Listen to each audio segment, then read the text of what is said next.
இன்று தீவினை அச்சத்தின் அடுத்த குரலை காண்கிறோம்.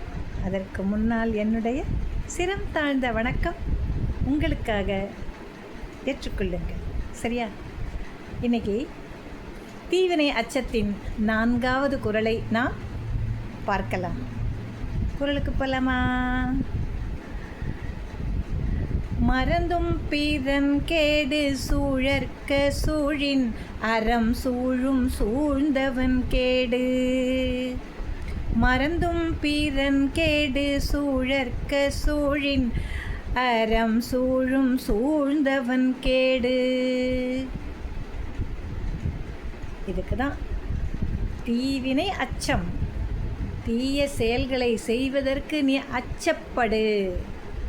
மறந்து கூட ஒருத்தருக்கு கெடுதல் செய்ய வேண்டும் என்று நீ எண்ணி விடாதே. ஏன் எனக்கு மட்டும் அவன் கெட்டது செஞ்சால பதிலுக்கு நானும் செய்வேன், டிட் ஃபார் டேட், நான் செய்வேன் தான் அப்படின்னு சொல்லக்கூடாது.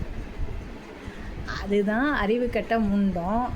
நமக்கு ஒரு கெட்டதை செய்யுதுன்னா அதையே நம்ம செஞ்சால் நாமளும் யார் செய்யலாமா? அறிவு இருக்கோர் தானே நம்பலாம். அறிவில் தலை சிறந்த அறிவு இருக்கக்கூடிய நாம் அந்த செயலை செய்யலாமா?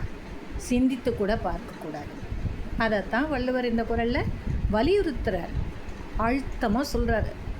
பசங்களா, மக்களே, நீங்கள் எல்லோரும் பழிவாங்கும் உணர்வோடே செயல்பட்டு கொண்டிருக்கிறீர்கள்.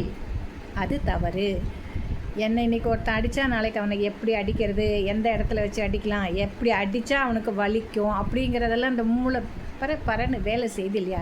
மிக விரைவாக சிந்தித்து செயல்படும். ஆனால் அதெல்லாம் செய்யாதீங்கடா. அவன் ஏதோ செய்கிறான், ஒருத்தன் செய்கிறான், ஒருத்தன் சாக்கடையில் போயிருந்தா நம்ம போய் விழுவோமா? நமக்கு தெரியுமில்ல, நமக்குன்னு ஒரு அறிவு இருக்குல்ல. அவன் ஊந்தா நானும் விழுவணும். அதைத்தான் நீங்கள் செய்கிறீங்கப்பா. அதைத்தான் செய்யக்கூடாதுங்கிறார். புரியுதா? மறந்தும் பிறன் கேடு சூழற்க, மற்றவனுக்கு கெடுதல் செய்ய வேண்டும். சூழல்னா என்ன? சுத்துறது, சூழ்ந்து கொள்ளுதல். அவனுக்கு எப்படியாவது ஒரு கெடுதலை நான் செஞ்சே ஆகணும். அவனை இந்த வார்த்தையை சொல்லிட்டான், என்ன பதிலுக்கு நானும் ஒரு வார்த்தை சொல்லித்தான் ஆவான்னு சொல்கிறோம்ல, அதுதான் சூழுதல். அதை செய்யாதீர்கள். அப்படி நீங்கள் செய்தால் என்ன நடக்கும்? அறம் என்று ஒன்று இருக்கிறது இல்லையா? உலகத்தில், பிரபஞ்சத்தில் அறப்பண்புன்னு ஒன்று இருக்குல்ல. அது என்ன செய்யும் நமக்கு? சூழின் அறம் சூழும் சூழ்ந்தவன் கேடு. அவன் நினைக்கிறான் பற்றி அவனுக்கு கெடுதல் செய்யணும் அப்படின்னு பதிலுக்கு பதில் செய்யணும்னு என்றம் இல்லையா? அவனுக்கு என்ன பண்ணும்? அறம் கெடுதலை செய்துவிடும்.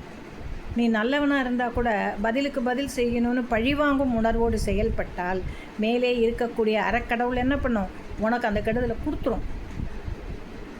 புரியுதா? அதனால் மறந்து கூட பிறருக்கு கெடுதல் செய்ய வேண்டும் என்று எண்ணாதீர்கள்.